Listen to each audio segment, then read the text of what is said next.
Bienvenidos a Profundizando.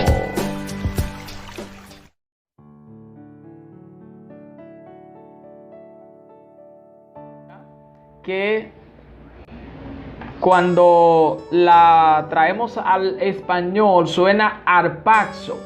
Arpaxo es la palabra griega para arrebatamiento y significa sacado de repente, tomado de repente, sacar por la fuerza. Un sabio griego trató de explicar en una ocasión la palabra arrebatamiento o rapto, y él decía: la mejor forma de nosotros entender el rapto de la iglesia o el arrebatamiento de la iglesia es un niño que está en la autopista, en la carretera, y de repente viene un vehículo a gran velocidad con la intención de hacerle daño al niño. Va a chocar al niño, va a matar al niño, y de repente el padre se acerca peligrosamente a la vía, toma al niño y lo saca justo antes de ser atropellado por el auto. De esa manera entendemos el arrebatamiento como ese momento crucial en el cual la iglesia de Jesucristo va a ser sacada de este mundo justo antes de ser atropellada por el maligno, por Satanás, por el anticristo, por el falso profeta y sus secuaces.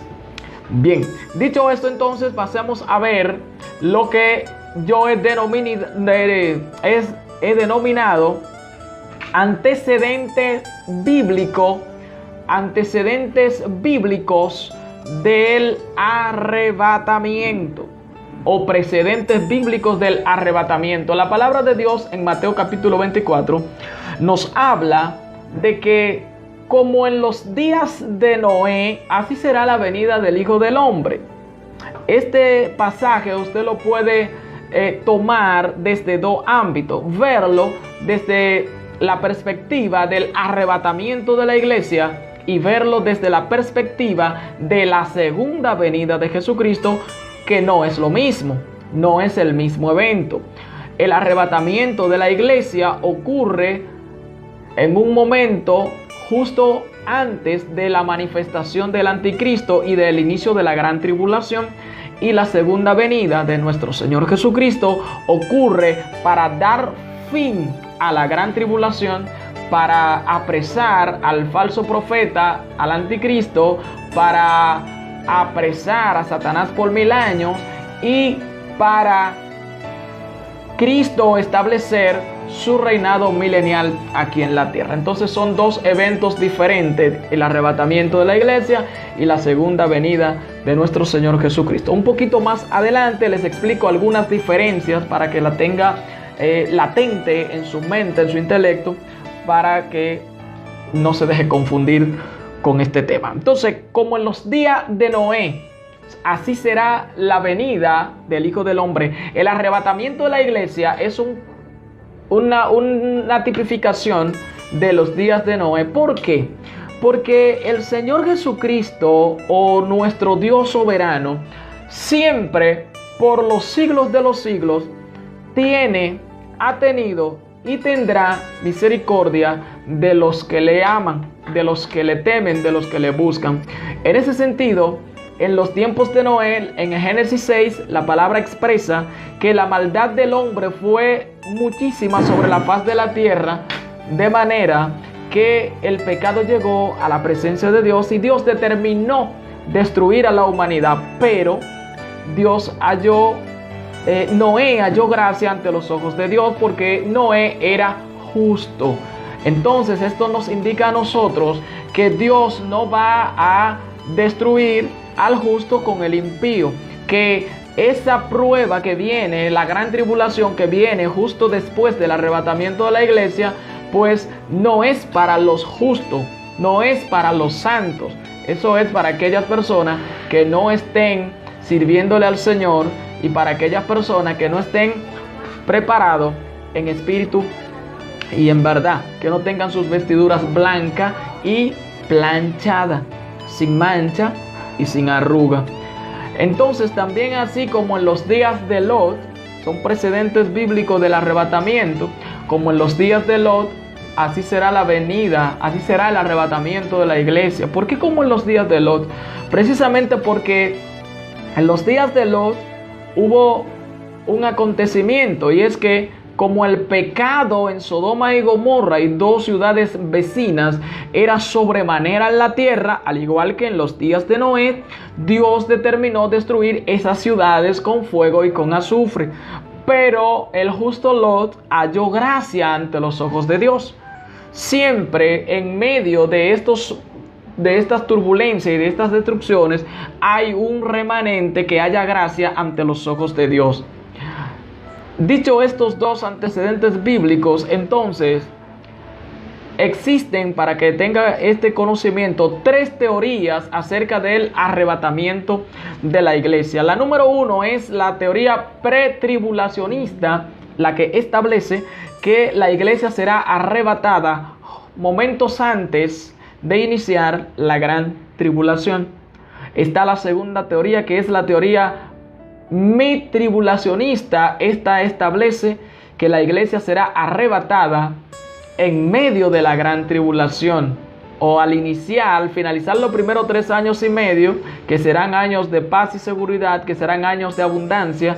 Entonces, al iniciar la segunda mitad de la semana 70 o de la semana de Jacob, como lo quieran llamar ustedes, o de la angustia de Jacob, entonces ahí, cuando el anticristo se revela, se quita la máscara de hombre de paz, se revela, se sienta en el templo de Dios, haciéndose pasar por Dios, y es cuando dice la palabra que hará la abominación desoladora. Entonces hay una teoría que dice que la iglesia será arrebatada en ese momento. Para ese entonces la iglesia estará aquí en la tierra con el anticristo. La tercera teoría es la que establece que la iglesia va a ser arrebatada al finalizar la gran tribulación, y se llama teoría post-tribulacionista. La iglesia de Jesucristo, la iglesia pentecostal, la iglesia cristiana evangélica, en su mayoría nos apoyamos y defendemos, y en el caso mío enseñamos, la pretribulación, que la iglesia va a ser arrebatada justo antes de la gran tribulación. Y en este live, en este video, yo quiero hacer una apología de esta teoría de la pretribulación. Hoy vamos a ver con versículos de la palabra del Señor por qué la iglesia no va a pasar por la gran tribulación, y qué usted debe hacer y cómo usted debe estar para ser arrebatado. Bien, entonces, introduciendo el tema, presentando las 3 teorías de la tribulación, los precedentes bíblicos de la tribulación, no nos queda más que pasar a desarrollar entonces lo que tenemos para el día de hoy. Requisitos para ser arrebatados. Usted se pregunta, ¿cómo yo voy a ser arrebatado, o qué necesito para ser arrebatado? La respuesta a esta pregunta, a esta interrogante, la vamos a encontrar en la primera carta del apóstol Pablo a los Corintios. 1 Corintios capítulo 15, versículo 50 hasta el 52. Leemos: pero esto digo, hermanos, que la carne y la sangre no pueden heredar el reino de Dios. Vaya anotando, la carne y la sangre no pueden heredar el reino de Dios. Esto significa que este cuerpo corrupto, mortal, no puede entrar al cielo en las condiciones en las que me encuentro hoy. Aunque yo sea santo, aunque yo soy cristiano y me estoy guardando para Jesucristo, este cuerpo no puede entrar al reino de Dios, no puede entrar al cielo, porque la carne y la sangre no heredan el reino de Dios, no heredan el reino de los cielos, no pueden entrar al cielo. Esto, como ejemplo, cuando Jesucristo resucitó, le dijo a sus discípulos: no me toque porque aún no he ido al Padre, no me toque porque todavía no tenía un cuerpo incorruptible como era lo correcto, como establece la palabra del Señor. Pero nosotros vemos luego que Jesús llega a una casa donde están ellos reunidos y no toca la puerta, sino que entra. Las puertas están cerradas y él entra a la casa. O sea, ya tenía su cuerpo transformado, como seguimos leyendo acá. Seguimos leyendo, la carne y la sangre no pueden heredar el reino de Dios, ni la corrupción heredará la incorrupción. Cuando habla de la corrupción, se refiere a este cuerpo mortal que se pudre, que se daña, ¿sí? Entonces, este cuerpo mortal, así en su condición humana, no puede heredar el reino de Dios. La corrupción no puede heredar la incorrupción. Así que nosotros debemos todos los días seguir trabajando para que el Señor nos transforme. Entonces, Pablo dice, he aquí, os digo un misterio. Un misterio es algo que no está revelado, es algo oculto. Para en aquel entonces todavía era un misterio. Ya Pablo lo reveló cuando le escribió a los Corintios. Ya para nosotros no es un misterio, porque ya Pablo lo reveló. Y Pablo dice, no todos dormiremos. No todos dormiremos. Quiere decir el apóstol Pablo que en el momento de la tribulación no todos estaremos muertos. Habrán personas que ya han partido con el Señor, que están durmiendo. Como dice la palabra del Señor, el que muere en Cristo no muere, sino que duerme, descansa. No todos dormiremos, pero todos seremos transformados. Requisito para ser arrebatado, ser transformados. Y en este punto deténgase, porque para ser transformado en el momento del arrebatamiento, en el momento del rapto de la iglesia, debe usted haber sido transformado por el Espíritu Santo. De modo que si alguno está en Cristo, las cosas viejas pasaron y aquí todas son hechas nuevas. Haced pues morir todo lo terrenal en vosotros, ¿sí? Entonces, si no hemos sido transformados en nuestra vida humana, en nuestra forma de vivir por el Espíritu Santo, no seremos transformados para el día del arrebatamiento de la iglesia. Eso significa que ahora, en este momento, usted y yo debemos vivir de una manera justa, de una manera pía, de una manera santa, de una manera que agrade a nuestro Dios.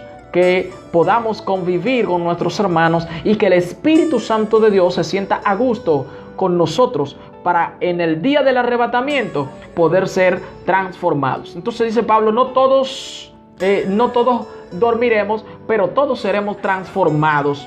Y dice, en un momento, escucha bien, en un momento, en un abrir y cerrar de ojos. O sea, esto es rapidísimo, esto es como el relámpago que sale del oriente y se muestra hasta el occidente, dice la palabra de Dios en Mateo. Así será la venida del Hijo del Hombre. Como cuando usted apaga y prende la luz de repente, en un momento, muy rápido, en un momento, en un abrir y cerrar de ojos, dice el apóstol Pablo, a la final trompeta, porque se tocará la trompeta, ¿sí? Porque se tocará la trompeta y los muertos serán resucitados. Los muertos serán resucitados incorruptibles. Los muertos, los que hoy partieron ya con el Señor, y si alguno de nosotros hemos partido con el Señor en ese entonces seremos resucitados. El que esté durmiendo ahora mismo en el Señor Jesucristo será resucitado para el arrebatamiento de la iglesia, pero no seremos resucitados en este cuerpo mortal. El apóstol Pablo expresa que seremos resucitados incorruptibles, de manera que cuando ya seamos resucitados no volveremos a ser corruptos. Nuestro cuerpo no se volverá a dañar jamás. Ya no habrá forma de que se dañe, porque el Señor nos habrá resucitado incorruptible.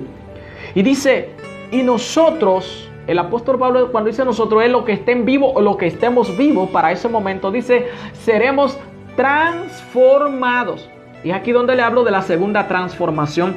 La primera transformación debe estar ocurriendo ahora mismo en tu vida y en mi vida, fruto del Espíritu Santo que habita en nosotros, fruto de que Jesucristo está en nuestras vidas, fruto de que hemos decidido entregar nuestra vida al Señor, nuestro corazón al Señor Jesucristo, crucificar con el Señor Jesucristo nuestras pasiones y deseos, entonces ya hemos sido transformados. En ese sentido, lo que estemos vivos para el arrebatamiento de la iglesia y que ya hayamos sido transformados de nuestra manera de vivir, entonces seremos transformados para el arrebatamiento de la iglesia. Qué bello, hermano, qué hermoso, gloria al Señor. Seremos transformados y esto es un proceso bonito, porque esos son los requisitos para poder ser arrebatado.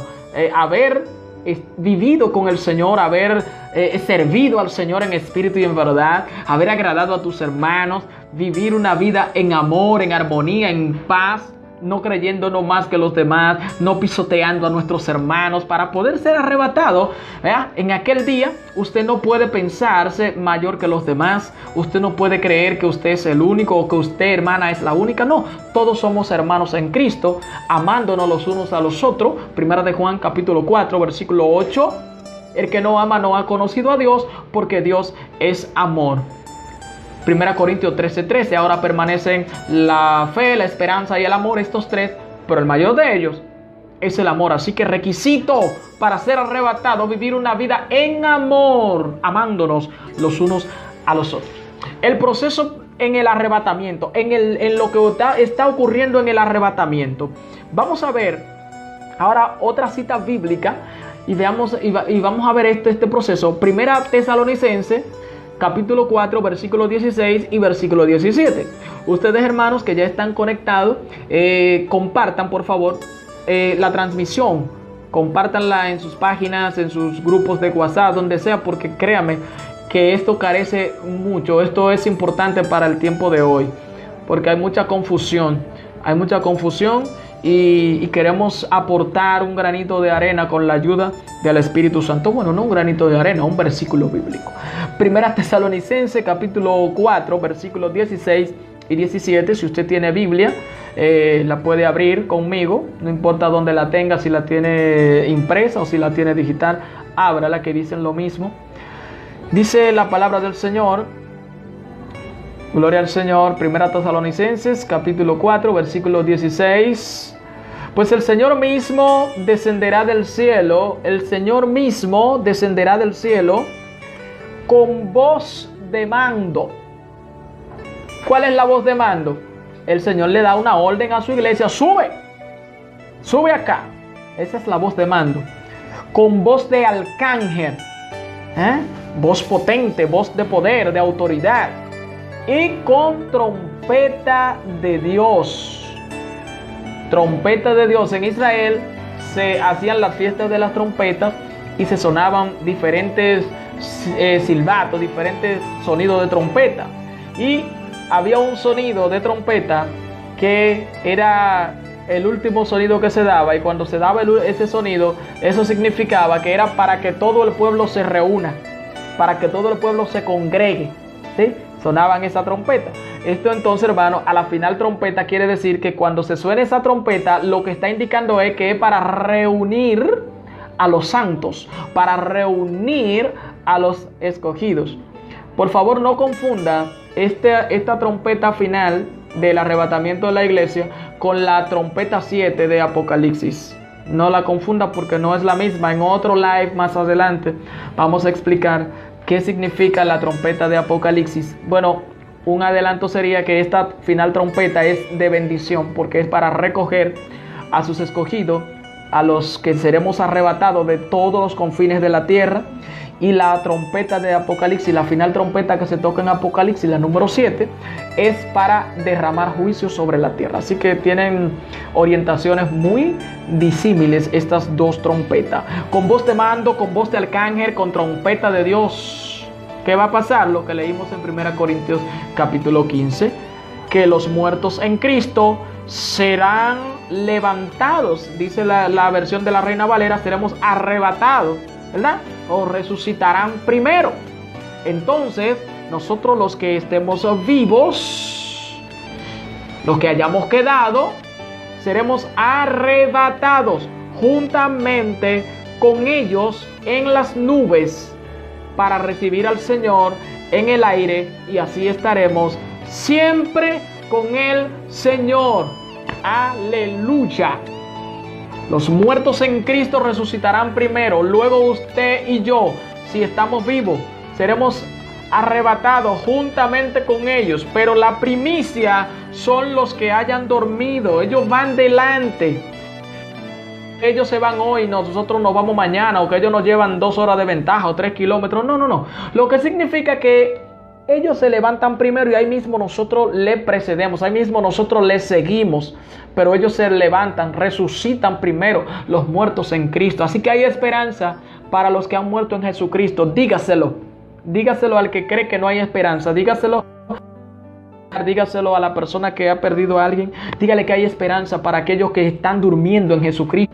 El día del arrebatamiento, ellos resucitarán primero e irán delante de nosotros. Y la palabra del Señor establece en 1 Tesalonicenses 4:17 que recibiremos al Señor en los aires y así estaremos siempre con el Señor.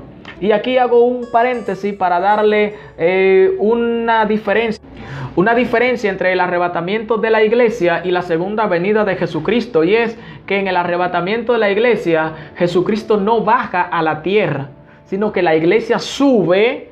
El Espíritu Santo toma la iglesia, envuelve la iglesia, la sube a los aires. Y allí nosotros recibimos al Señor en los aires. Él no desciende a la tierra, Él baja a las nubes en los aires y allí nos encontramos. En la segunda venida de Jesucristo, Él desciende y llega a la tierra. Que eso lo veremos en videos más adelante. Esas son diferencias del arrebatamiento y la segunda venida de nuestro Señor Jesucristo. Entonces veamos. Mateo capítulo 24, capítulo 40. Datos curiosos del arrebatamiento. Mire esto. Mateo 24, 40. Entonces estarán 2 en el campo, uno será llevado y el otro será dejado.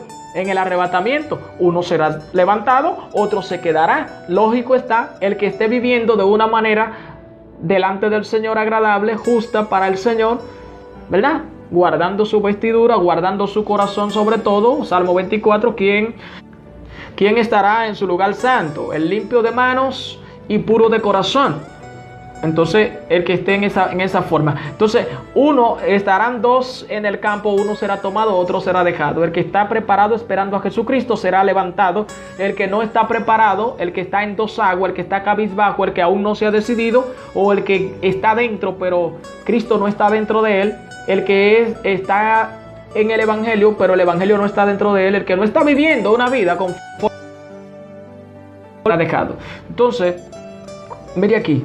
Será el campamento, uno será, os digo que en aquella noche, Lucas 17, 34 al 36, os digo que en aquella noche estarán 2 en una cama, uno será tomado y el otro será dejado. No necesariamente eso va a ocurrir en todas las casas donde hayan 2 en una cama, sino que por lo general, bueno, pues si hay uno que no está sirviendo al Señor, ese será dejado. Sigue diciendo, 2 mujeres estarán en un molino juntas o moliendo en un molino, la una será tomada y la otra será dejada. Lo dejo aquí para que usted vea algo. Mire, dice que estarán 2 en una cama en la noche, uno será tomado, otro será dejado.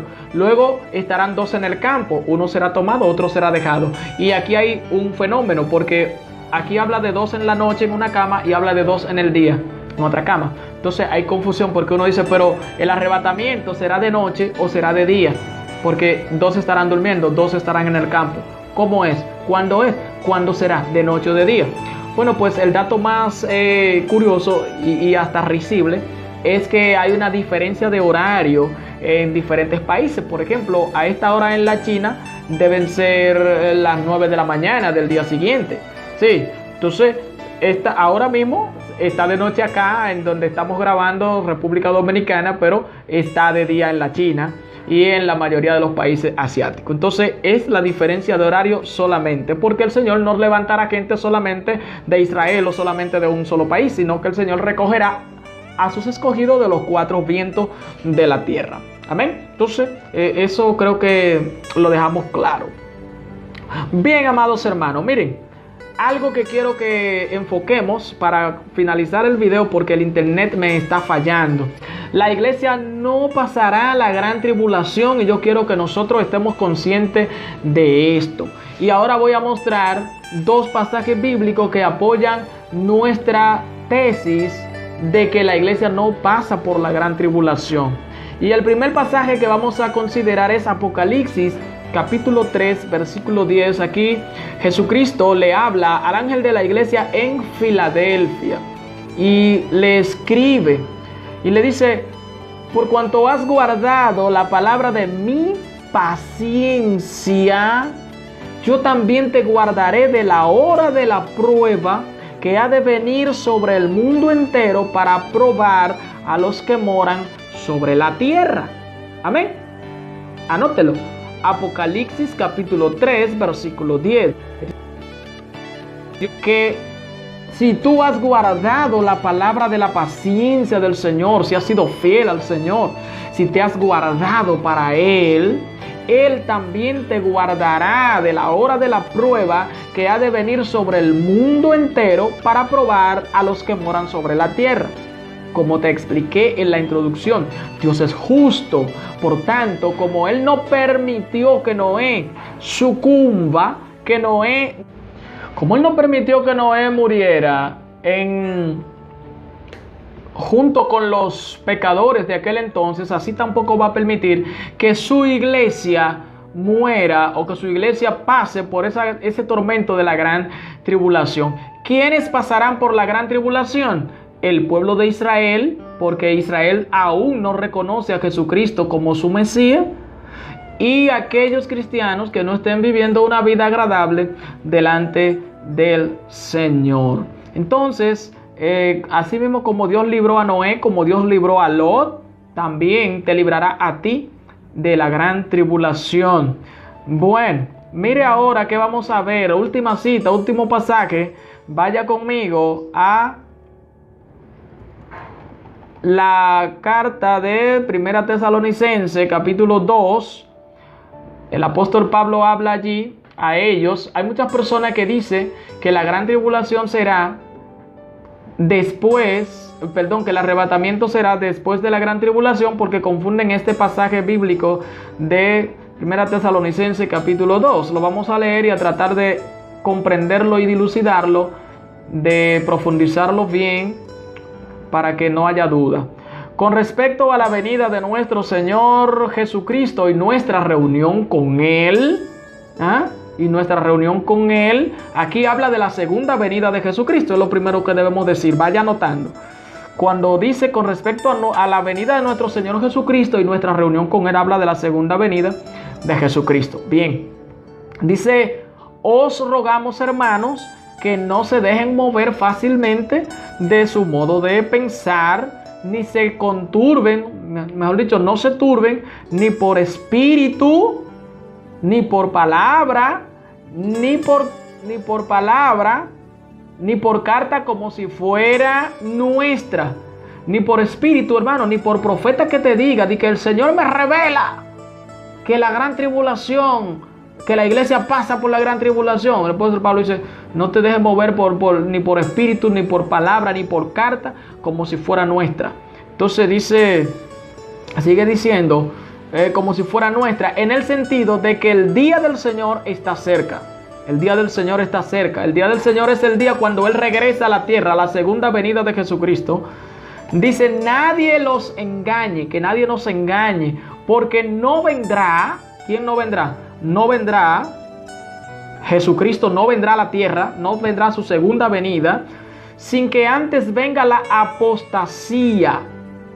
La apostasía debe venir primero que Jesucristo. Ya la apostasía llegó, está aquí hace rato. Hay muchos falsos profetas, muchos falsos cristos, muchos falsos maestros y engañadores, ¿verdad?, que están por ahí diciendo cosas, enseñando cosas, herejías que la Biblia no afirma, enseñando doctrinas de hombre, mandamientos de hombre, imponiendo cosas que el Señor no mandó nunca, ni la encontramos en ninguna parte de la palabra, pero ellos la quieren imponer como que es buena y válida.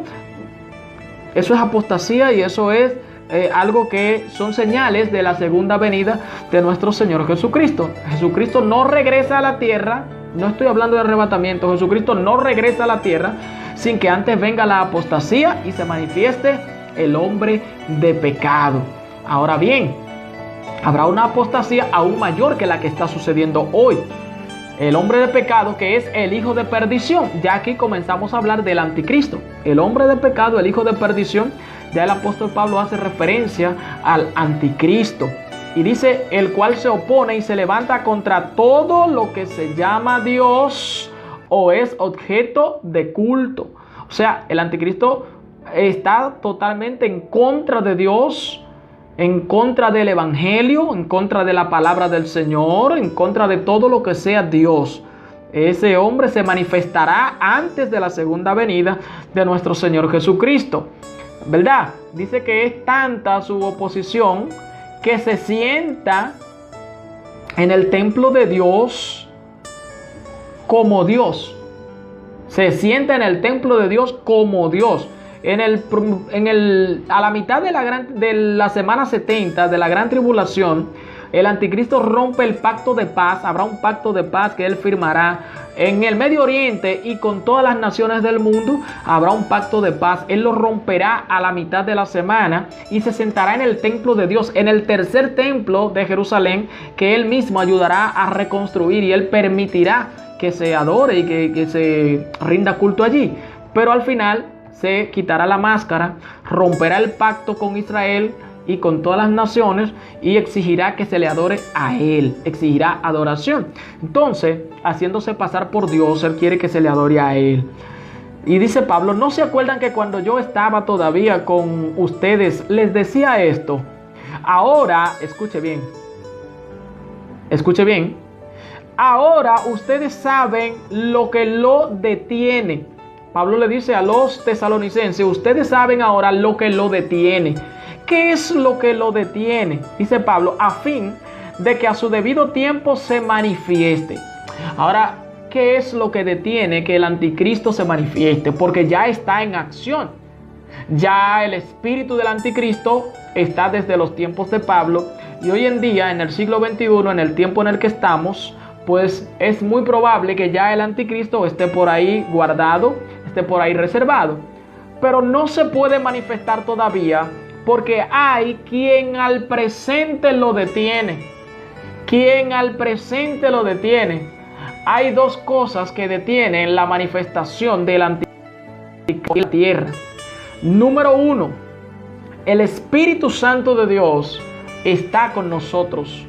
Jesucristo dijo que el Espíritu Santo estaría con nosotros todos los días y hasta el fin del mundo. Número dos, y es el mismo número uno, la iglesia de Jesucristo está aquí en la tierra. ¿Y por qué no se puede manifestar el anticristo?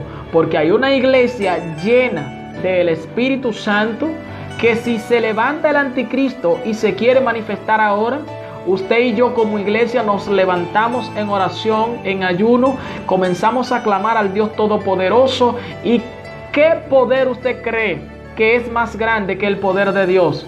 Ninguno. Por lo tanto, el anticristo, que tendrá poder directamente de Satanás, sabe que si se manifiesta con la iglesia aquí, su manifestación no tendrá éxito. Por lo tanto, él tiene que esperar que a los que nos llaman locos, aunque no lo somos, los que nos dicen locos, aunque no lo somos, ya no estemos en esta tierra. Eso significa que la iglesia debe ser arrebatada, debe ser levantada, y entonces se manifestará el anticristo. Es a lo que la Biblia llama cuando haya entrado la plenitud de los gentiles. Romanos capítulo 11, versículo 25. Cuando haya entrado la plenitud de los gentiles, entonces todo Israel será salvo. Por si alguien tiene duda de si Israel será salvo o no será salvo, sí, Israel será salvo, pero después de la gran tribulación, porque ellos sí pasarán la gran tribulación. Es el precio por no haber aceptado al Mesías. Serán engañados por un falso Mesías llamado Anticristo. Pero Cuando el anticristo se quita la máscara, se sienta en el templo de Dios, haciéndose pasar por Dios y exigiendo que se le rinda culto. Es cuando la palabra de Dios habla de la abominación desoladora que vamos a seguir leyendo acá. Israel se da cuenta que fue engañado por el anticristo y entonces deseará al verdadero Jesucristo. En la segunda venida de nuestro Señor Jesucristo, que Israel ve al Hijo de Dios viniendo en la nube con poder y gran gloria, y nosotros los arrebatados regresaremos con Él. Entonces Israel reconocerá a Jesucristo y dirá: bendito el que viene en el nombre del Señor, y el Señor los librará. Apocalipsis capítulo 12 es una revelación perfecta del arrebatamiento de la iglesia. Apocalipsis capítulo 12, cuando lo lea, no lo lea pensando en el pasado, cosas que pasaron hace 1000 años, no, léalo pensando en el futuro, porque lo de Apocalipsis 12 no ha sucedido todavía. Si tiene duda, escríbame por favor en privado o escríbame en los comentarios y yo le voy a aclarar muy personalmente, con mucho cariño y con mucho amor, esto de Apocalipsis capítulo 12, con toda la humildad y con todo el espíritu humilde de nuestro Dios. Bueno, entonces el versículo 7 de este pasaje que estamos analizando ahora nos dice: porque ya está en acción el misterio de la iniquidad. Dijimos que ya está en acción desde los tiempos de Pablo. Ahora imagínese usted en estos tiempos. Solo que hay quien al presente lo detiene hasta que él a su vez sea quitado de en medio. La iglesia será quitada de en medio. Muchas personas dicen que el Espíritu Santo se irá. ¿Sí? Se irá. Eso es falso y es hasta un atrevimiento de nuestra parte. El que dice que el Espíritu Santo se irá para el cielo, entonces le está quitando la omnipresencia a Dios. Dios es omnipresente. Entonces, ¿cómo Dios es omnipresente? Por su Espíritu Santo. Entonces, el Espíritu Santo seguirá aquí, pero no estará actuando, porque no tiene en quién actuar, porque el Espíritu de Dios no mora en templo sucio. El Espíritu de Dios no mora en personas que no estén acorde con Él. De hecho, habrá terminado o terminará con el arrebatamiento de la iglesia lo que nosotros conocemos como la dispensación de la gracia. ¿Por qué el Espíritu se mueve en tu congregación, se mueve en la mía y se mueve donde quiera que tú vayas? Porque estamos viviendo una dispensación de la gracia. Cuando la iglesia sea arrebatada, termina la dispensación de la gracia. El Espíritu Santo sigue aquí, pero no actúa. ¿Cuál es el ejemplo de que sí el Espíritu sigue aquí? En medio de la gran tribulación se levantarán 2 testigos a predicar. Ya me estoy adelantando porque esto es otro like que debemos hacer sobre la gran tribulación. Pero en medio de la gran tribulación se levantarán 2 testigos a predicar, que por nuestra interpretación y lo que la Biblia dice, creemos que son Moisés y Elías, los 2 olivos. Dice que el anticristo los vencerá. Durarán 3 días en la plaza exhibiéndolo, ellos haciéndose festejos, enviándose regalos unos a otros, porque mataron a los enviados, mataron a los profetas que estaban atormentando. Pero a los 3 días el Señor los resucitará y los levantará al cielo. ¿Cómo sucederá todo esto? Porque el Espíritu Santo entrará en ellos, los resucitará. El Espíritu Santo de Dios será que estará con ellos 2, actuando y obrando. Entonces el Espíritu no se va para ningún lado, pero no actúa. No actúa, porque el Espíritu actúa en la iglesia. Bien, entonces se manifestará cuando la iglesia sea arrebatada y el Espíritu deje de estar activo por haber terminado la dispensación de la gracia. Se manifestará aquel inicuo. ¿Quién es aquel inicuo?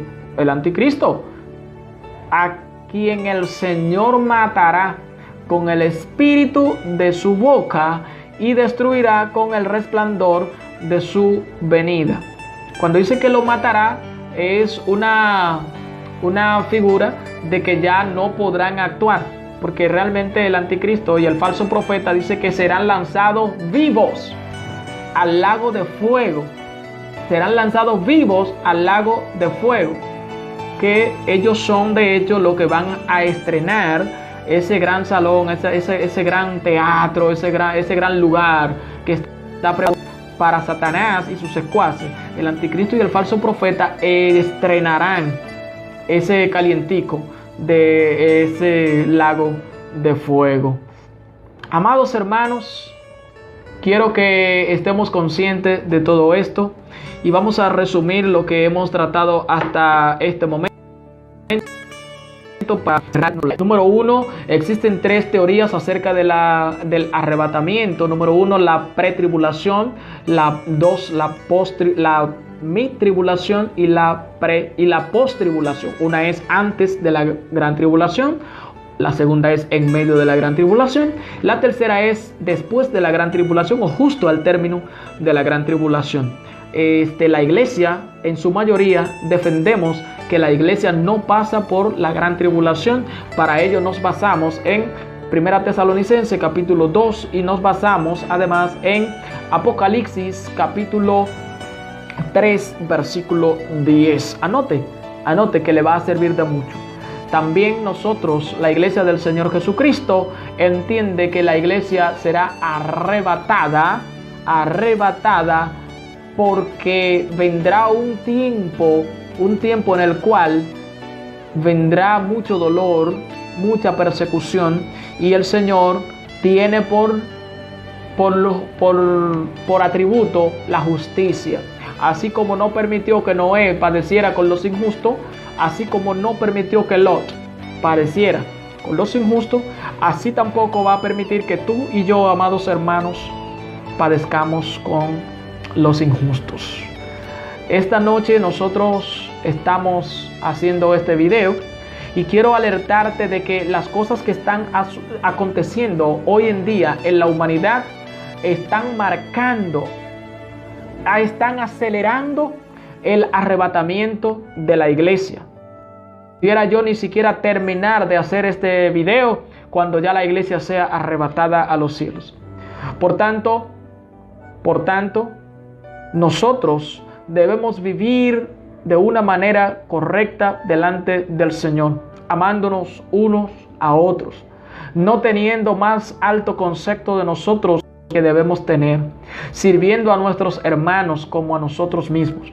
La regla de oro establece que así que todas las cosas que querráis que los hombres hagan con vosotros, así también haced vosotros con ellos.